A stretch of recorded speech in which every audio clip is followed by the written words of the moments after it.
O caso clínico a seguir,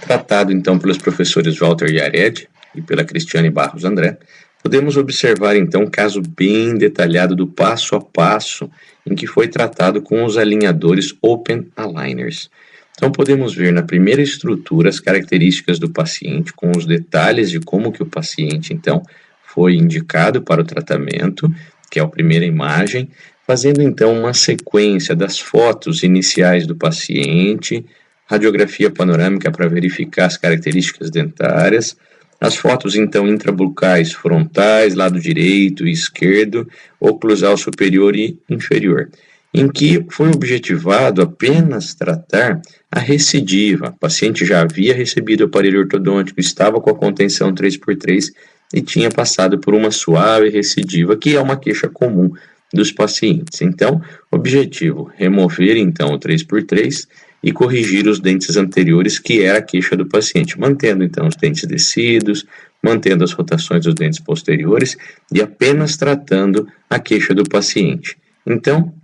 dando continuidade, foi feito então o escaneamento do paciente nas imagens seguintes, mostrando aí a imagem de escaneamento, e a partir do escaneamento foi introduzido no software que a Open Aligner trabalha, no sistema de alinhamentos, e aí mostrando as características então de posicionamentos dentários, as colisões dentárias. Então foi feito pelo software aí a relação de movimentação de espaços, então, que nós chamamos de discrepância de Bolton, né, na sequência das imagens, mostrando, então, o quanto existe de falta de espaço. A partir daí, então, continuando a sequência, a relação, então, de overjet dentário, o posicionamento dos incisivos, então, superiores, na imagem a seguir. Aí, então, por meio do software foi feito, então, as rotações, as áreas, então, que foram promovidas movimentações dentárias no software. A partir, então, seguindo essa sequência,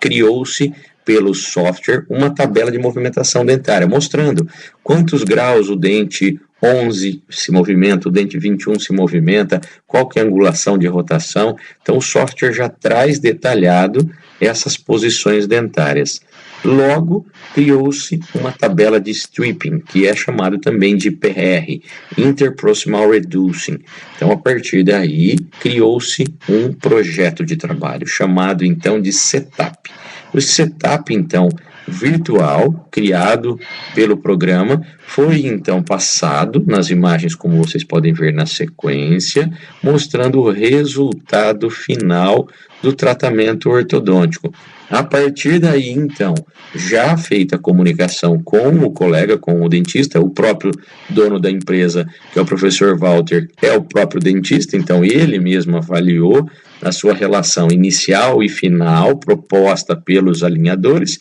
então confeccionou-se a sequência de alinhadores e tratou o paciente. E na sequência é possível observar, então, o tratamento inicial e o tratamento final, que é colocado como real, né, em vez de ser usado o nome final. Mas é possível observar tanto nas fotos frontais, lateral direito e esquerdo, uma oclusão maravilhosa, como nós falamos, mantendo então a posição do dente 45, que não sofreu alterações, uma vez que não era a queixa da paciente, e depois as imagens inicial e final, oclusal superior e inferior, mostrando a perfeita finalização e, claro, sanando o problema e a queixa do paciente de forma brilhante. Lembrando, o último alinhador será então a contenção que o paciente usará, podendo então pedir um ou mais alinhadores finais como contenção, uma vez que tem uma vida útil em torno de 10 a 16 meses cada alinhador, dependendo da sua espessura e dependendo do cuidado do paciente também, que deve usar apenas noturno.